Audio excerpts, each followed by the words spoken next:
ที่เราจำกัดโดยโฆษณาในการบริการสำหรับเราเป็นปัจจัยใน6 ล้าน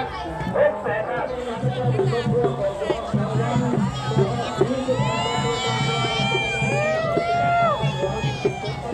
เป็นสาวเรื่องระเบียบไอ้ลิงจักรบุรีมาจากบ้าน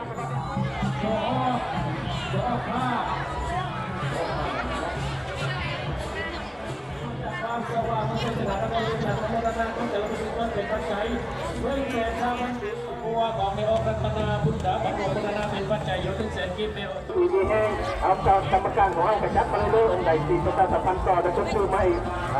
พิธีกรก็อ่านรายชื่อต่อไปว่าองค์ใดถ้าองค์ใดอยู่ก็ให้องค์นั้นชุดต่อเนาะกันเนาะเอารายชื่อมาเลยอันนี้ก็ไม่ได้แค่สถานที่เมเสงดารา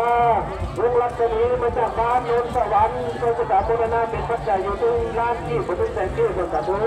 ของผมโบราณนำเด้อเจ้าภาพเจ้าศรัทธาอันนี้ก็ไม่ได้แค่สถานที่เมอคำลาสีวงไทยมาจากบ้านที่ไทยโบราณเป็นปัจจัยอยู่50ไปก็ขออาราธนาดีมาหลายบ้านหลายองค์จำนวน32 องค์เพื่อมาต้อนรับองค์เปิดญาติโยมที่เดินทางมาจากบ้านใกล้บ้านไกลบ้านเหนือบ้านใต้มาหัวโพธนาในงานบุญบัญชาการประพาสหลวงเราไปออกหลังจากได้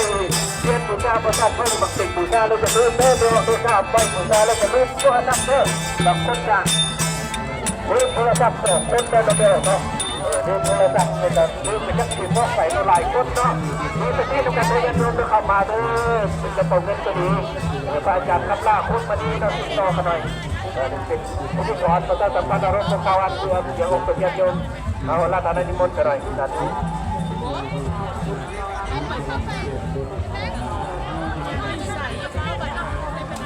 การตั้งใจมาห่วงครอบครัวโมทนาอยู่เนาะหัวเตียงเรื่องใจตานีหนักบนหลวงจันทร์เข้าส่วนญาติโยมที่ได้จะละเวลาและจะตูปัจจัยมาห่วงผู้โมทนาในปัจจัยอยู่ด้วยเอาสาธุขอให้ครูบาอาจารย์เป็นการเรียบร้อยเนาะปฏิตามมาด้วยเป็นแขกปวดร้อนพวกครอบครัวบ้านของพญานาคคนรู้จักจะต้องมาแจกน้ำปัจจัย